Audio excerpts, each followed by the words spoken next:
믿음이 없이는 하나님을 기쁘시게 하지 못하나니 하나님께 나아가는 자는 반드시 그가 계신 것과 또한 그가 자기를 찾는 자들에게 상 주시는 이심을 믿어야 할지니라. 아멘. 네, 우리가 무엇으로 살 것인가, 그리스도인에 대해서 본질을 계속해서 보고 있습니다. 지난주에는 무엇으로 사는 그리스도인이었습니까? 기도로 사는 그리스도인이었다.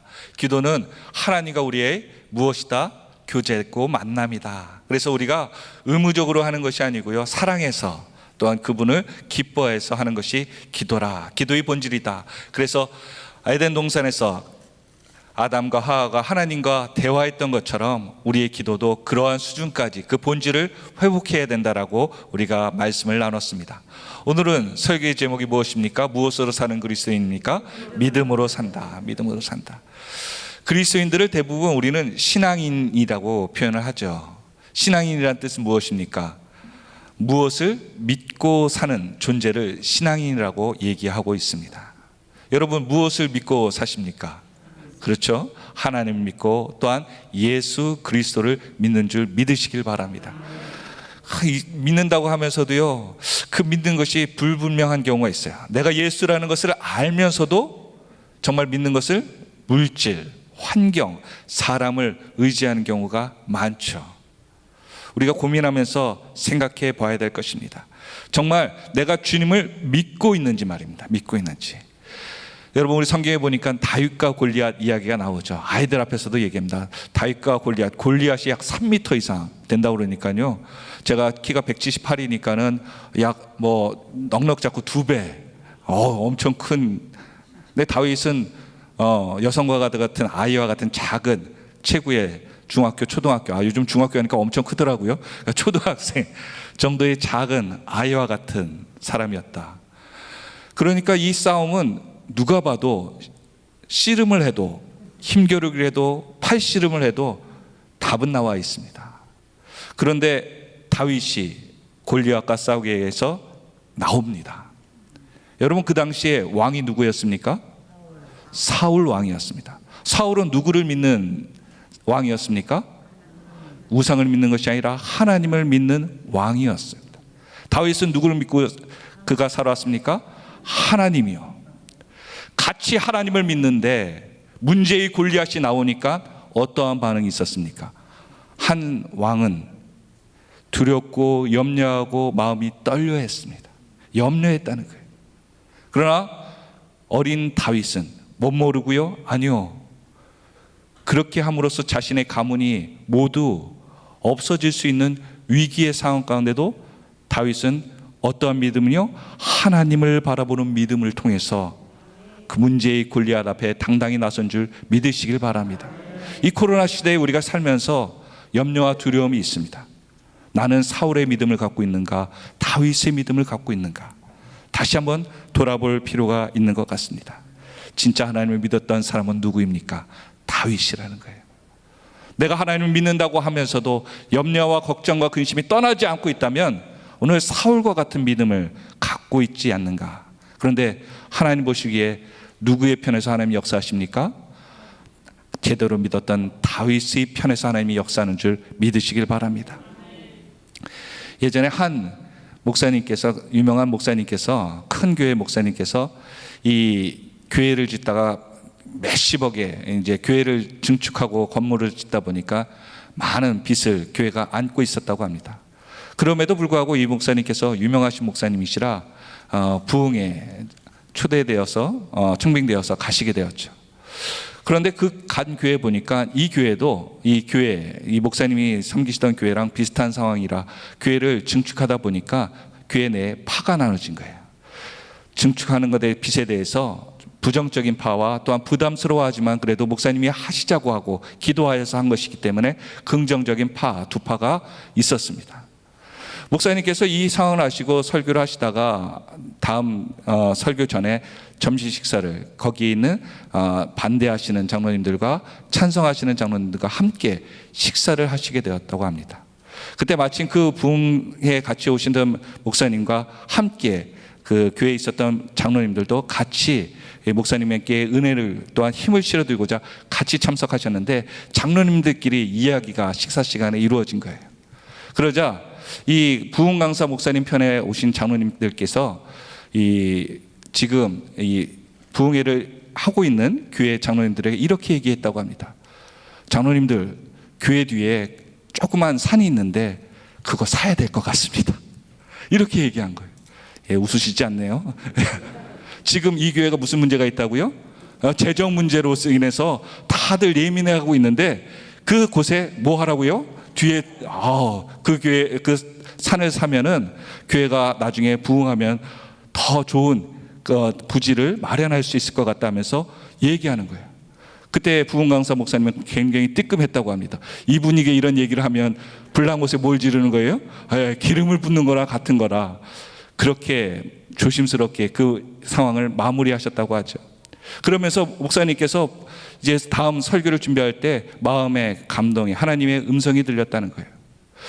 목사님은 그것에 대해서 두려워하고 염려했는데, 이분들에 대해서 이걸 어떻게 해야 될까 염려했는데, 오히려 장로님들은 더 담대한 거예요. 왜 그럴까요? 보니까는 이 부흥 강사 목사님의 장로님들은, 같이 온 장로님들은 교회가 더 큰 빚을 갖고 있으니까 이것을 감당하는 것에 훈련이 된 거예요. 그러니까 이 와 있는 이 교회 몇 억에 되는, 제가 그것을 작게 얘기하는 것은 아닙니다만, 이 몇 억을 부채를 지은 교회가 갖고 있는 이 갈등이 문제로 여겨지지 않았다는 겁니다. 오늘 저와 여러분에게도요, 하나님께서 왜 이 어려울 때 나에게 훈련시키시는가? 누구를 바라보라고요? 하나님을 바라보고 믿음의 지경을 넓혀주는 과정인 줄 믿으시길 바랍니다. 그러니까 왜 나에게만 이런 일이 일어나는가? 이게 문제가 아니고요, 이곳에서 하나님은 어떠한 일을 나에게 하고자 하는가? 그것을 믿음의 눈으로 보기를 원하는 줄 믿으시길 바랍니다. 성경의 말씀과 십자가의 복음에 대한 지식만으로는 우리가 염려와 두려움을 없앨 수 없습니다. 바로 주님을 인격적으로 관계하며 만날 때 우리는 우리의 두려움과 염려를 없앨 수 있다고 성경은 계속해서 이야기하고 있죠. 요한일서 5장 4절의 말씀입니다. 같이 읽어보겠습니다. 시작.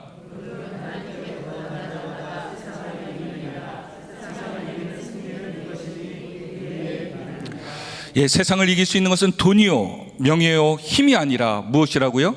우리의 믿음이라는 거예요. 믿음. 아멘이십니까?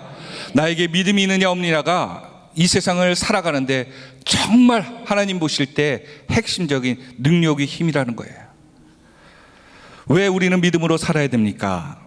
자, 한번 첫 번째 한번 보여주시겠습니까? 왜 믿음으로 우리는 살아야 되는가? 여러분, 왜 하나님께서 우리에게 믿음을 주시고 믿음으로 살라고 얘기하셨을까요? 첫 번째로는요, 같이 한번 읽어보겠습니다. 시작. 하나님의 모든 은혜는 믿음으로 받기 때문입니다. 내가 행위나 노력과 내가 공로로서 내가 교회에다 임하는 것들을 해왔는 데가 아닙니다. 오직 믿음으로만 구원을 받습니다. 천국에 들어갈 때 하나님께서 무엇을 보실까요? 우리의 믿음을 보시는 거예요.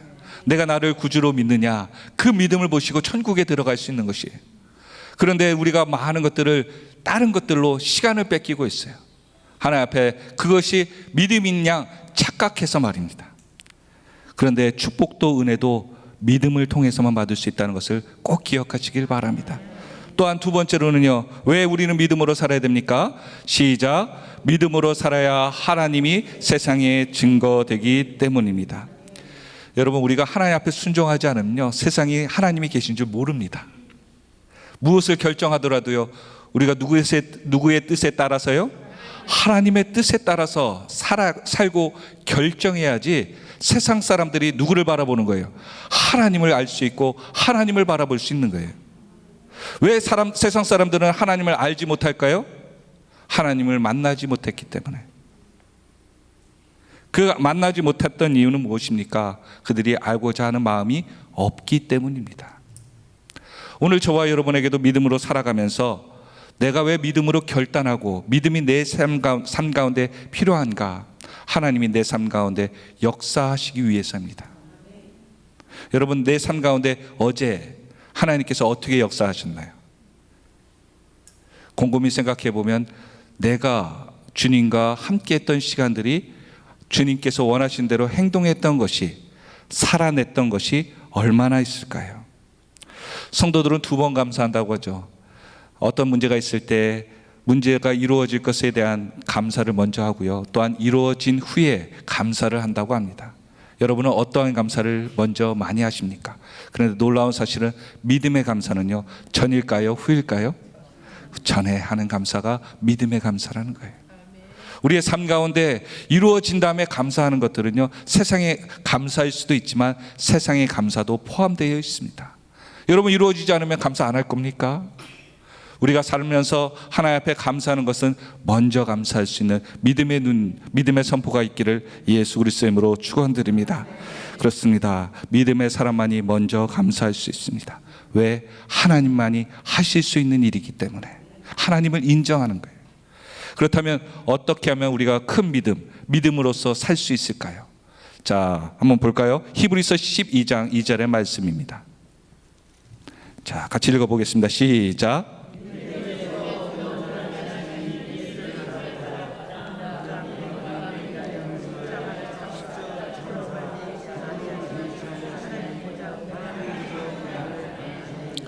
믿음의 주여 또 온전케 하시는 이인 누구를 바라보자요? 예수를 바라보자. 예수를 바라보는 것이 믿음의 시작이고요, 믿음의 끝입니다. 여러분, 내 믿음으로 기적을 일어났다는 그 결과를 바라보는 게 아니고요, 또한 내가 그 믿음을 이루기 위해서, 믿음을 통해서 무엇을 이루기 위해서는 과정을 바라보는 게 아니라 누구를 바라보는 거예요? 예수를 바라보고 있는 것, 이것이 믿음이라는 거예요. 왜요? 그것이 예수님이 빠지면 다 내 의가 되기 때문에, 내 행위의 자랑이 되기 때문입니다. 그래서 사도 바울은 자기의 모든 것들을 무엇으로 여겼다? 배설물로 여겼다.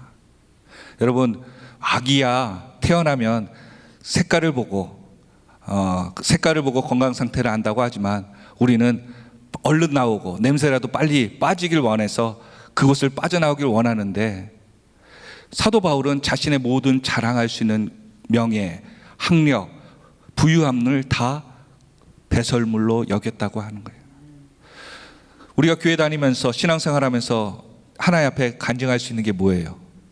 하나님 앞에 기도했더니 집 사게 되었어요. 감사해요. 하나님, 기도했더니만 자녀가 잘 되었어요. 감사해요. 하나님, 남편이 이제 내 말을 잘 들어요. 감사해요. 뭔가가 있을 거 아닙니까? 그런데 곰곰이 생각해 보면 다 대상과 목적이 세상 것이라는 거예요. 근데 아까 말씀드렸죠, 믿음은 무엇이다? 예수를 바라보는 것이다. 예수님이 나의 믿음의 목적이요 결과가 되어야 되는데, 나는 모든 것에 나의 믿음이 어느 것에 흔들리고 있습니까? 평가되고 있습니까? 어머, 기도가 응답 안 됐네, 믿음이 없나 봐. 아니죠. 기도하는 자체, 예수님을 바라보는 그 자체가 믿음이 있는 거예요. 오늘 저와 여러분이 이 자리에 나온 것도 믿음이 있기 때문에 나온 줄 믿으시길 바랍니다. 믿음이 없으면 이곳에 나올 이유가 없죠. 필요가 없고요, 세상에 많은 이유가 있을 것입니다. 시간이 남아서 여기서 나온 분들이 있습니까? 그런 분 한 분도 안 계실 거예요.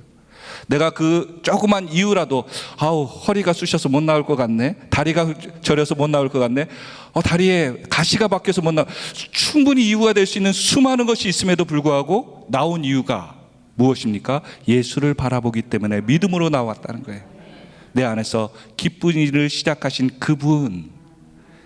그래서 오늘 저와 여러분이 이 자리가 복된 줄 믿으시길 바랍니다. 그래서 교회에서는 여러분에게 믿음의 주님을 더 바라보는 시간을 늘리기 위해서 뭘 시작했죠? 예전에 만나를 보도록 시작했습니다. 여러분, 만나는 새벽에 나와서 예배를 드리기 위한 본문의 책이 아닙니다. 여러분이 하나님과 말씀을 묵상할 수 있도록 하나님께서 우리에게 허락하신 귀한 도구입니다. 여러분, 만나 잘 하시길 바랍니다. 새벽에 얘가 만나 가져왔네, 이 새벽용이 아니고요, 우리의 삶 가운데 하나님과 대화하기 위한, 말씀을 묵상하기 위한 책이 만나 큐티책입니다. 또한 최근에 또 뭐를 시작했죠? 성경을 읽도록 시작했습니다. 말씀을 접하도록. 만나기도 바빠 죽겠는데 또 성경을 읽으라네. 여러분, 예수를 바라보는 시간이 늘어난 거예요. 그거라도 안 시켜주면 여러분, 하나님 앞에서 말씀 보는 책임감이 마음도 없잖아요. 솔직히 우리끼리 얘기하면 그렇잖아요. 예. 그나마 읽으라고 그러니까 읽어보면 또 그리스도인으로서 당연한 건데 고상한 척, 나 어디까지 읽었어, 얘기할 수 있잖아요. 그렇죠. 만나와 말씀을 읽게 됩니다. 또한 무엇을 하게 됩니까? 기도를 하게 되죠.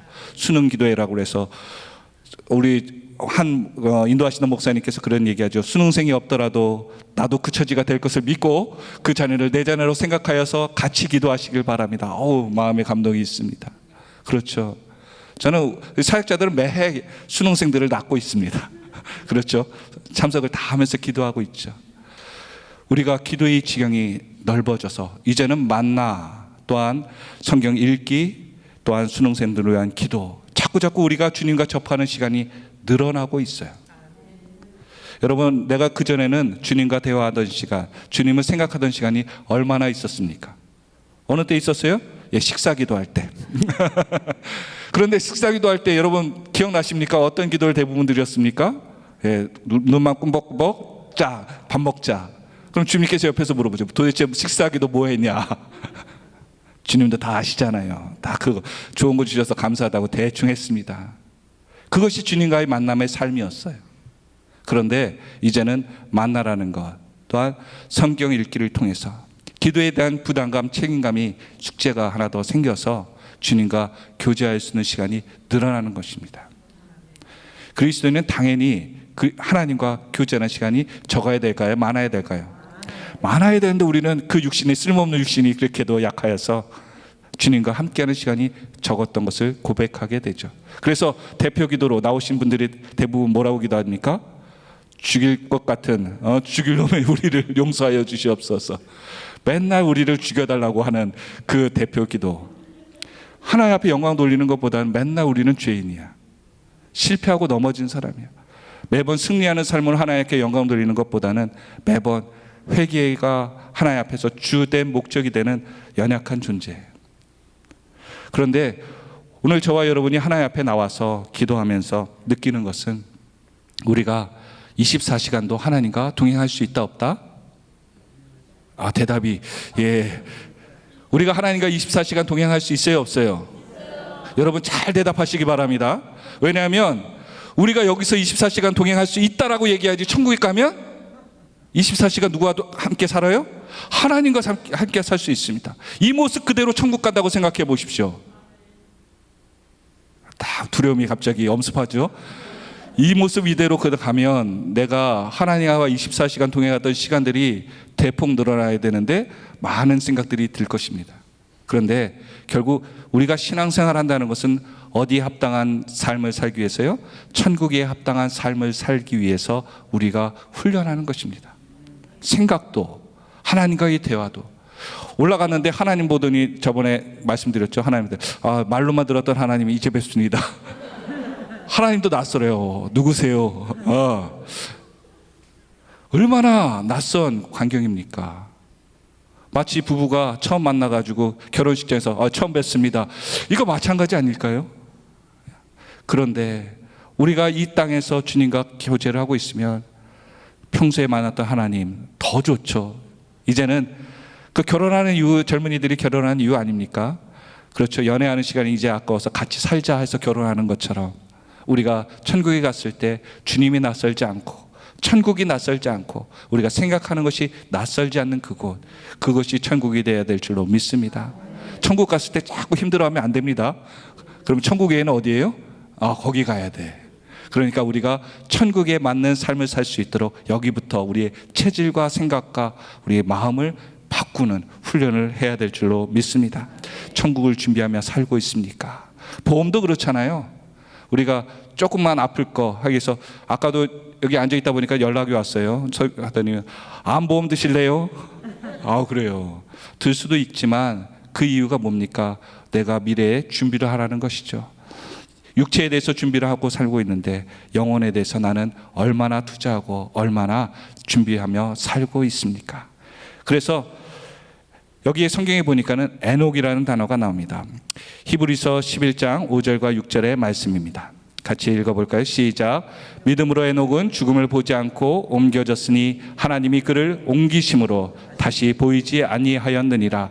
그를 옮겨지기 전에 하나님을 기쁘시게 하는 자라 하는 증거를 받았느니라. 6절 믿음이 없이는 하나님을 기쁘시게 하지 못하나니 하나님께 나아가는 자는 반드시 그가 계신 것과 또한 그가 자기를 찾는 자들에게 상 주시는 이심을 믿어야 할지니라. 우리는 에녹과 같은 삶을 살아야 될 것입니다. 에녹은 어떻게 산 거예요? 하나님을 기쁘시게 하는 믿음을 가졌다는 거예요. 어떻게 해요? 그는 하나님이 계시다는 것을 믿었다는 거예요. 여러분, 하나님을 믿는다고 하면서도요, 하나님이 계신 것을 아는 사람이 있어요. 그런데 이 아는 것이요, 귀신도 안다는 거예요. 귀신이 아는 것과 믿는 사람이 아는 것의 차이가 무엇입니까? 그렇죠? 다 아시는데 대답 안 하시는 거죠? 예, 그렇습니다. 귀신은요, 하나님의 자녀 예수여 나를 떠나소서 얘기합니다. 즉 자기의 예수님이 동행하는 것이 부담스럽고 자기를 어렵게 한다라고 생각하는 것이 마귀의 영입니다. 그러니까 하나님 말씀이 나에게 들어와요.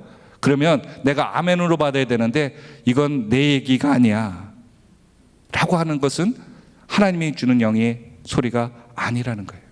누가 들어야 돼? 아닙니다. 그 말은 하나님께서 나에게 주시는 말씀이에요. 근데 그것을 받지 못하게 마귀가 나를 떠나소서, 내 얘기가 아닙니다 얘기하는 거예요.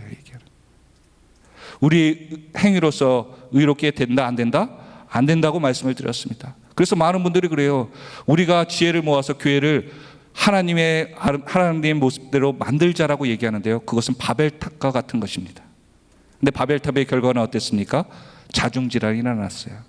스스로 서로의 언어가 흐트러져서 그들은 무너지는 사상누각과 같은 것을 쌓게 됩니다. 교회는요, 사람이 만드는 것이 아니라 누가 만드시는 거예요? 하나님이 만드시는 거예요. 아까 성가대들이 와서 쓰시는데 성가대들이 항상 고민하는 게 뭐예요? 예, 줄 서는 겁니다. 어떻게든지 멋지게 부르는 것이 아니고요, 첫 번째 줄을 어떻게 서느냐, 그게 항상 관건인 것 같아요. 그래서 앞에서 꼭 나오시는 뭐 총무 같은 분이 줄 이렇게 맞추는 분들이 막 사방에 어느 예배든 간에 막 왔다 갔다 하면서 줄 맞춰요, 줄 맞춰요, 줄 맞춰요 그러시더라고요. 근데 줄을 빨리 맞추는 방법이 뭐예요?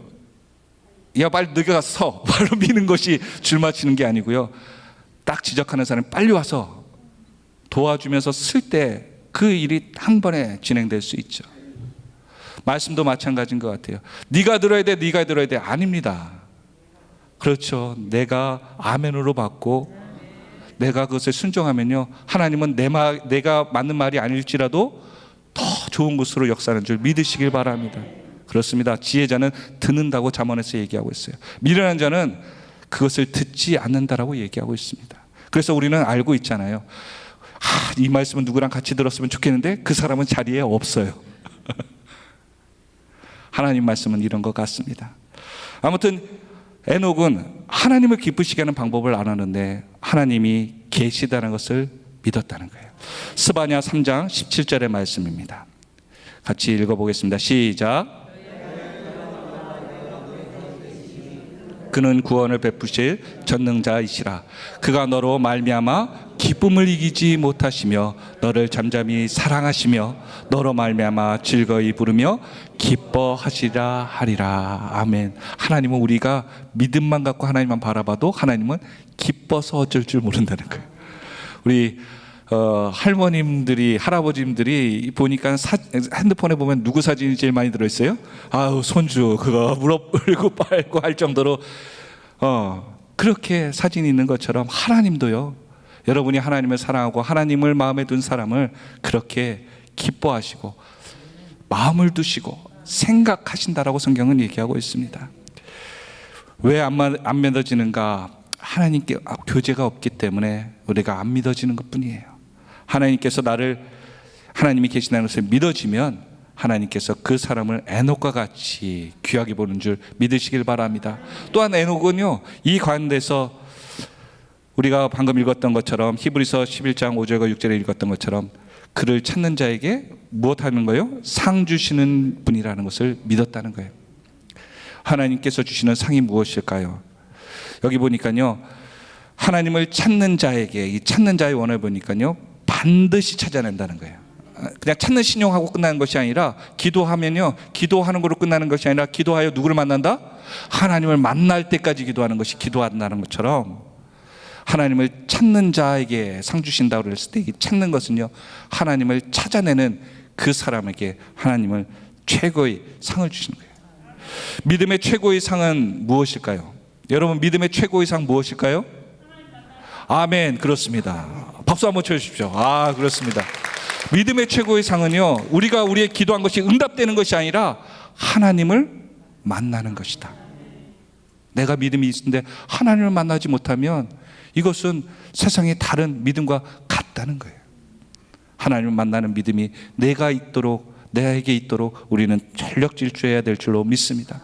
예전에 고등학교 때 이 독서실에 다니니까요, 총무하던 아저씨 분이 계셨는데, 그분이 액자 하나를 갖다가 보여줄게 그러면서 친분이 있으니까 이렇게 갑오처럼 여겼던 것을 보자기에서 풀어서 저한테 보여주더라고요.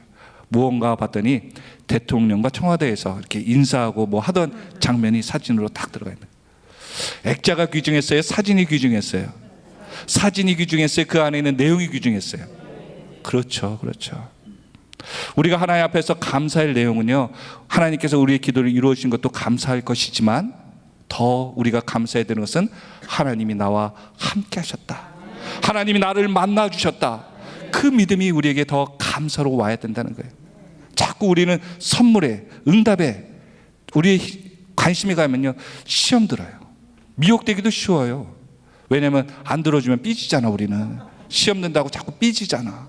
그러나 하나님께서는 응답하시지 아니할, 그래서 그리 아니하실지라도라는 이해가 나온 것은 그분이 나와 함께하기 때문에 내 생명하고는 상관없다, 하나님이 함께 하시면 내게 복이라라고 한 간증인이 얘기하는 것입니다. 내가 받은 은혜의 선물이 더 중요한 이유는 그분이 주셨기 때문에, 그분이 함께 하셨기 때문에. 그래서 예배를 자꾸 우리가 회복해야 되는 것은 예배를 통해 누구를 만나는 거예요? 하나님을 만나도록 하는 거예요. 그래서 그 시간들을 우리가 포기하면 안 되는 것이고요, 양보해서는 안 되는 것입니다. 그 예배는요, 회복할 수 없어요. 이때밖에 없다는 거예요. 그래서 예배에 대해서 욕심을 내야 되고, 우리는 또한 예배에 무엇을 걸라고 얘기해요? 목숨을 걸라고 얘기하고 있습니다. 여러분, 예배는 포기하는 것이 아닙니다. 양보하는 게 아니에요. 드릴 수만 있다면 최선을 다해서 최고의 것을 드릴 수 있는 것이 우리의 예배가 되어야 될 줄로 믿습니다. 그래서 우리 신앙의 모든 대가를 치르더라도 가져야 될 것은 무엇일까요? 믿음이라는 거예요. 믿음. 어떤 내 원하는 것을, 내 신앙의 모든 것을 희생해서 얻어야 되는 것이 아니라 믿음을 얻어야 되는 거예요. 모든 것을 얻고도 무엇이 없으면, 믿음이 없으면, 믿음을 잃어버리면 우리는 우리의 신앙의 모든 것들이 잘못된 결과를 맞이하게 된다는 겁니다. 아무리 선한 일을 하더라도, 아무리 좋은 일을 하더라도 믿음이 없이는 안 된 거예요. 믿음은 멈춘 것이 아니라 성장하는 겁니다. 여러분의 믿음은 작년과 올해가 어떻습니까? 성장했습니까? 쪼그라들었습니까? 멈춰 있습니까?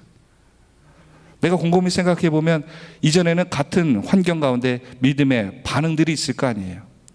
예전에는 담대히 넘어가는데 요즘은 담대히 넘어가지 못하고 있어. 믿음이 어려움과 염려가 있어. 그렇다면 믿음이 성장하지 못하고 있다는 거예요. 그런데 오히려 요즘은, 예전에는 그렇게 조그만 것에 대해서 불끈불끈하며 끼어드는, 자동차 운전할 때 끼어드는 사람만 보면 육두문자가 나왔지만, 이제는 주여 저 영혼에 대해서 용서하소서라고 하는 담대한 기도가, 내 여유가 내 안에 있다면 나는 믿음에 조금의 진보가 있다라고 얘기할 수 있죠. 야고보서 1장 2절의 말씀입니다. 같이 읽어보겠습니다. 시작.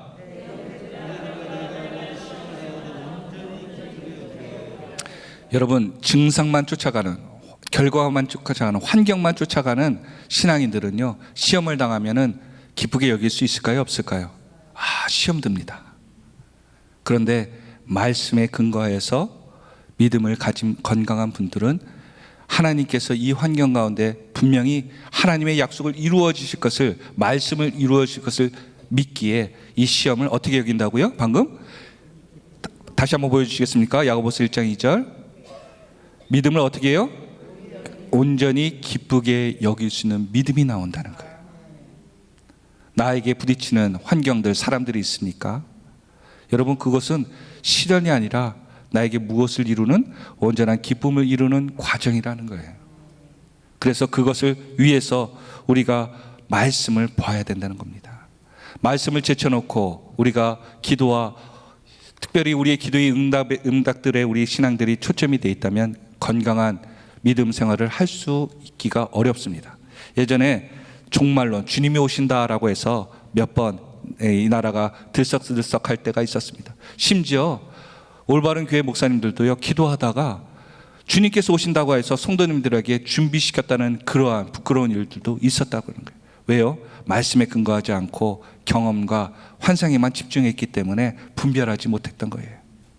오늘 저와 여러분에게도요, 우리가 하나님 앞에서 같은 것을 드리더라도 말씀에 근거하는 건강한 믿음이 있기를 예수 그리스도의 이름으로 축원드립니다. 여러분, 가인과 아벨의 제사 아시죠? 가인과 아벨의 제사 가운데 왜 하나님께서 가인의 제사는 받지 않고 아벨의 제사만 받았습니까? 제가 잘못 얘기했나요? 하나님께서 아벨의 제사를 받은 이는 그가 최고의 제사를 드렸기 때문입니다. 하나님이 기뻐하시는 제사를 드렸던 거예요. 둘 다 제사를 드렸습니다. 여러분, 우리도 하나님 앞에 예배를 드리잖아요. 그런데 어떤 사람은 은혜를 받기도 하고요, 어떤 사람은 시험 들어서 나가는 경우도 있어요. 오늘 저와 여러분 가운데도 하나님 앞에서 왜 그 예배가, 제사가 성공하고 실패합니까? 믿음의 관점이 다르기 때문이죠. 나는 최선의 예배를, 최선의 제사를 드렸어요.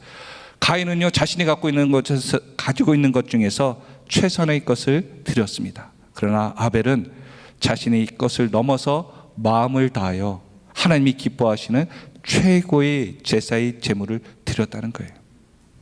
나는 이 예배를 드리면서 내가 많은 것들을 포기했지만 최선이지만 최고는 아닙니다라고 하는 분들도 계실 것입니다. 그렇다면 오늘 저와 여러분 가운데도 이 예배가 아벨과 같은 최고의 하나님이 인정하시는 예배로 믿음으로 거듭나기를 예수 그리스도의 이름으로 축원드립니다. 갈라디아서 5장 5절부터 6절 한번 말씀 보겠습니다. 시작. 우리가 성령으로 믿음을 따라 의의 소망을 기다리노니 그리스도 예수 안에는 할례나 무할례나 효력이 없으되 사랑으로서 역사하는 믿음뿐이니라. 그렇습니다. 우리의 자랑할 것은 우리의 육신의 흔적들이 아니라 오직 믿음밖에 없다라고 성경은 얘기하고 있습니다. 믿음의 비밀은 무엇입니까? 로마서 1장 17절입니다. 시작. 복음에는 하나님의 의가 나타나 믿음으로 믿음에 이르게 하나니 기록된 바 오직 의는 믿음으로 말미암아 살리라 함과 같으니라. 그렇습니다. 믿음이 어디서부터 출발해요? 하나님으로부터 출발합니다. 믿음이 무엇이냐고 물어보신다면 자, 한번 띄워주시겠습니까? 믿음이란, 시작. 믿음이란 하나님께서 약속하신 것을 끝까지 지키신다는 것을 생명을 다해 신뢰하는 것이다. 여러분, 믿음은요, 끝까지 믿는 거예요. 하나님이 그분이 약속하신 그 말씀을 이루신다는 것을. 내가 하면서 내가 기도한 것을 응답하는 것이 믿는 것이 믿음이 아니고요, 그것은 작은 부분입니다. 부정하는 게 아닙니다. 그러나 그 작은 것을 신앙이 전부인 양 살아서는 안 되고, 근본적인 것, 하나님이 이 성경에 말씀하신 것, 그 모든 것이 하나도 땅에 떨어지지 않고 내가 그것을 붙잡고 믿으면 그 약속을 지키시라는 그 믿음의 약속을 신뢰하는 것. 그냥 신뢰하는 것이 아니라 어떻게 신뢰한다고요? 내가 그것을 생명을 다해서 신뢰하는 거예요. 다른 거랑 저울질하지 않고 그 가치를 평가하지 아니하고 내가 그것을 끝까지 믿는 것, 그것이 믿음이라고 얘기하고 있어요. 오늘 저와 여러분이 하나님께서 그 약속에 대한 것들을 우리는 더욱더 신뢰하고 믿어야 될 것입니다. 말씀을 했습니다. 그리스도인은 믿음이 없이는 설명할 수 없는 존재가 되어야 됩니다. 내 삶도 마찬가지예요. 어머니가, 아버지가 많은 것들 이루었다는 것을 내 신앙이 설명돼서는 안 되고요, 믿음으로 평가되고 설명돼야 됩니다. 하나님 앞에서 내가 고백할 때 하나님 이것을 많이 했어요가 아니고요, 하나님 내가 이 믿음을 지켰습니다. 그 믿음을 고백하는 저와 여러분이 되었으면 좋겠습니다. 그래서 우리는 교회 성도로서 그리스도인이라고 불리지 않고요, 하나님과의 관계성, 나는 얼마나 하나님을 알고 있느냐. 그래서 우리 믿음의 평가는요, 하나님은 내가 얼마나 많이 알고 있느냐로 평가돼야 되는 거예요. 그분이 많이 기도했다, 많은 역사가 이루었다, 많이 공헌했다가 아니고요, 공헌도가 아니고 그분이 얼마나 하나님을 깊이 넓게 알고 있느냐. 그것이 우리의 더욱더 깊은 관계, 그것이 믿음이 되어야 될 줄로 믿습니다. 바울은 나의 연약함이 하나님에 대한 믿음으로서 표현하고 있습니다. 바울이 자랑했던 게 뭐예요? 아까 말한 대로 모든 것을 배설물로 여기고요, 광주리에서 하나님 증거하다가, 예수님 증거하다가 도망한 것, 그거 하나 하고요, 또 하나는 그가 간질이 있었던 것을 그가 하나님에 대한 흔적으로, 주님에 대한 믿음에 대한 흔적으로 자랑하고 있었습니다. 왜요? 그래야지 이것만이 하나님이 나를 붙잡아주는 이유가 되니까. 하나님이 내 연약함 때문에 나를 떠나지 않는다라고 고백했으니까 그가 그것을 하나님을 붙잡은 거예요. 오늘 하나님이 나를 붙잡는 이유가 뭐예요? 내 안에 계신 이유가 뭐예요? 내가 잘생겨서, 내가 멋져서, 내가 놀라운 재능과 달란트가 있어서, 내가 지혜가 뛰어나서가 아니고요, 그걸 다 배설물로 여기시길 바랍니다. 우리는 그것을 버려야 돼요. 그 자랑할 것을 버려야 돼요. 그것을 자랑하는 것을 부끄러워해야 돼요. 우리는 무엇을 자랑해야 돼요? 우리의 연약함 때문에 하나님이 나를 살려주고 계시다, 나를 떠나지 않고 계시다, 나를 쓰고 계시다. 그것을 바라볼 때 우리는 온전한 믿음이 될 수 있다는 것을 다시 한번 생각하며, 오늘 저와 여러분이 우리가 문제를 문제로 바라보지 아니하고 기도의 내용으로 그 문제를 바라보아서 하나님께서 나와 함께 내 속에서 일하시는 하나님을 통해 오늘도 승리하는 저와 여러분이 다 되시기를 예수 그리스도의 이름으로 축원드립니다.